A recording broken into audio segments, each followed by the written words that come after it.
Hey everybody, it's Jason Blaha here, and now that pumpkin spice latte season is over, it appears that the Starbucks Unicorn Frappuccino is bringing all the white girls to the yard. So let me put on my +5 hat of weaponsmithing, work on skilling up my crafting a little bit, and let's talk about this nutritional abomination. Because I've had a couple people say who tried it, it actually wasn't that good. And when we really look at what's going on here, the fact that all these people are mindlessly running to Starbucks and buying this thing and drinking it, dyeing their hair to match, and everything else, because it's a new trendy fatty thing, we need to really look at what's in this stuff. And then you look at what's in here, and the fact that all these women, and men both, are consuming one of these every day, who are buying it, and then we wonder why we have an obesity epidemic, why we have cancer problems, why heart disease kills over 100,000 people, actually it might be higher, I think it's several 100,000 people in the US every year, why we have diabetes, all these other things. People don't seem to understand. Things like type 2 diabetes are man-made. They're lifestyle induced. Cancer is lifestyle induced, and that's not my opinion. That's the latest meta-analysis.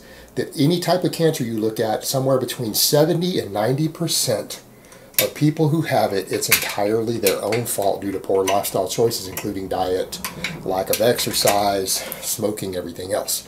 So only 10 to 30% of people who get cancer, it's not their own fault, it's just bad luck.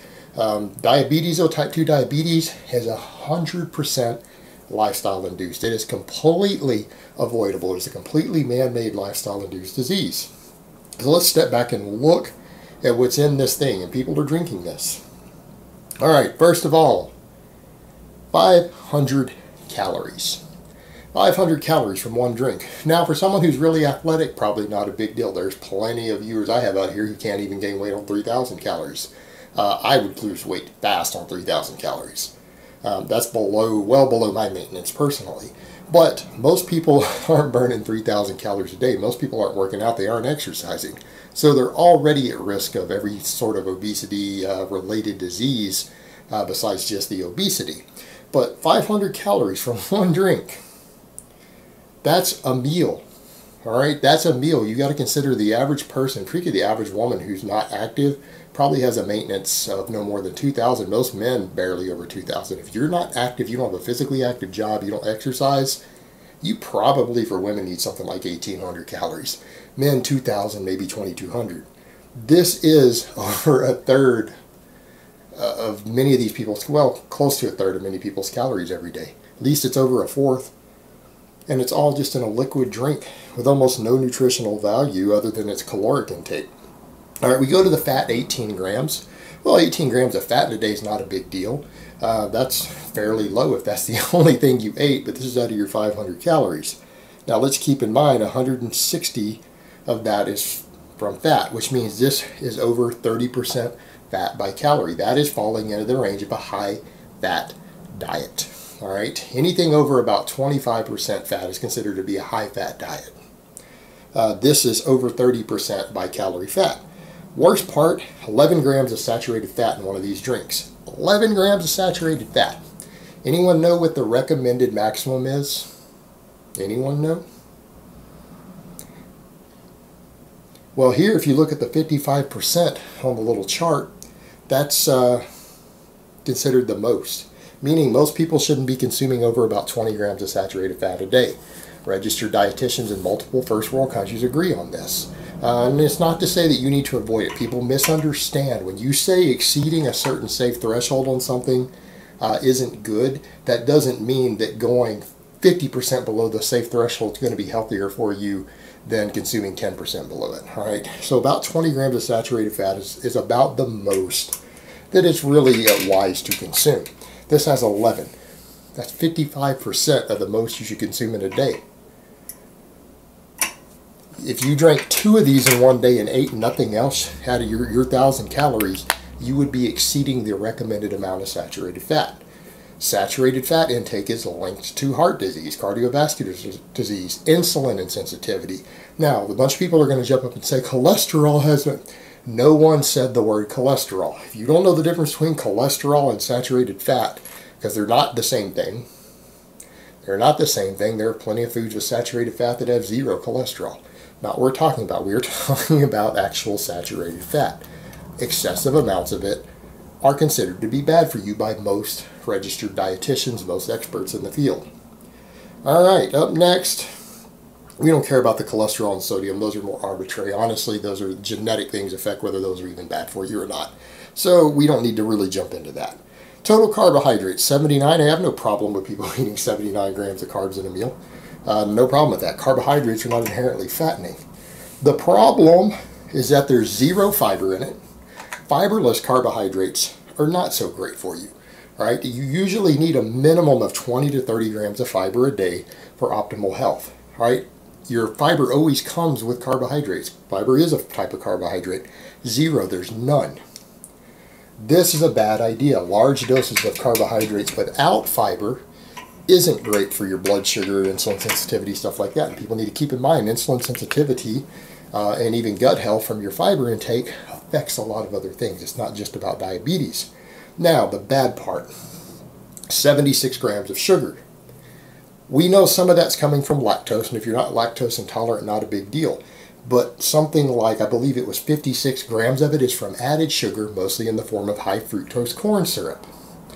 All right, that's a lot. 56 grams of added sugar. We know that high fructose corn syrup is 55% fructose by calorie. So let me do a little bit of math here. Times 0.55. That is 30.8. We'll go ahead and round it down to 30 grams of fructose in this thing. 30 grams of fructose.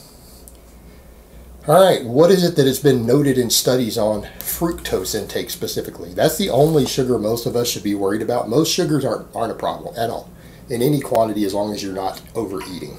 Other than lactose for people who are lactose intolerant, and then fructose. Now, table sugar is 50% fructose. High fructose corn syrup is 55%. So every gram of that, you can multiply it by that and figure out how much fructose you're getting. Honey is 50% fructose too. Now, back to my point, fructose isn't inherently bad in small amounts. But just like I've said before, because you're recommended to not consume a certain amount doesn't mean that any of it's bad. You people need to understand it that way. There are safe ranges of anything. There's a safe range of arsenic that you can consume without it being dangerous to you. Well, keep that in mind. Fructose, we know from studies that people who chronically consume 50 or more grams of fructose a day tend to develop fatty liver from it. They tend to develop insulin resistance. They tend to have bad lipid profiles at around 50 grams a day. If you don't exercise, that's exacerbated. It makes those things far worse. Well, we have 30 grams in one serving. 30 grams of fructose, at least 30 grams in one sitting of this. So basically, that's 60% of the amount of fructose that you need to consume every day to eventually put yourself at risk of diabetes, higher rates of cancer, heart attack, liver disease. You're at 60% of that intake from this one drink. So most people, it isn't unusual for people on even balanced diets to get 15 or 20 grams of fructose every day. That's perfectly normal. That's reasonable. Tons of people do that. But if you figure you're consuming another 20 grams from your other more balanced meals, guess what? If you're doing this every day, see where this is going? If you're doing this every day, you're hitting that 50 gram mark. If you're consuming a normal balanced diet for another 1,500 calories with this, it's not unreasonable that you might have 20 grams of fructose sprinkled through there. You combine it with this, you're now at the threshold that we know elevates liver enzymes, just like drinking a bunch of alcohol does. The same process that detoxifies alcohol in your liver does the same thing with fructose to turn it into a usable energy form. It turns it over into glucose, and then it has some negative byproducts. So we've got that fructose amount there. So here's where we're sitting at.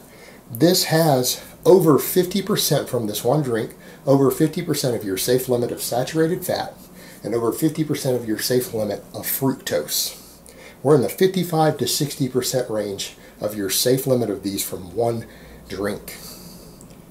How many people out there with their other 1,500 calories a day, assuming they're not overeating and they're only eating 2,000, this is going to make it very easy to overeat because this is a low satiety 500 calories. It's not going to fill you up like 500 calories of food will. So you're more likely to overeat. But assuming someone else is on 2,000 calories, they're eating from this fourth of their food well in excess of 50%, over half of their safe limit of two of the foods, the things in your food, saturated fat and fructose, that you need to moderate. And either one of those in excess can be problematic. They're both present. They're both present. And to go with it, there's no fiber. There's a small amount of vitamin A, no vitamin C, a small amount of calcium, no iron. There is not very much in the way of vitamins and minerals in here. This is a very nutritionally void, low satiety food that for some people is going to make you hungrier, because we've noted that certain foods like this stimulate appetite in other people and make them overeat. And it's complete garbage. Someone who's not really athletic, who just needs excess calories for their training, really shouldn't be consuming something like this. And it's being marketed as popular, and everyone's out there doing it. So we do stuff like this in our society, and then we wonder why we have an obesity problem, why we have a heart disease problem, why we have cancer problems, why we have diabetes. Stuff like this isn't helping, and this has gotten popular, and everyone's out there drinking it, and it's become a big popular thing to do. This shit's making you fat and sick. It's making you fat and sick. And I love coffee as much as the next person. There are certain health benefits to drinking coffee, but this shit, absolutely not. There are no health benefits to drinking this piece of garbage. And that's not just my opinion. You look at the nutrition data and have a registered dietitian look at this and tell you if they think the average person should be consuming one of these every day. They're going to tell you no. This is a high-risk food that you really shouldn't be consuming. Alright guys, but that's really all I have to say on that today. I hope it's been informative, and I will talk to you guys next time.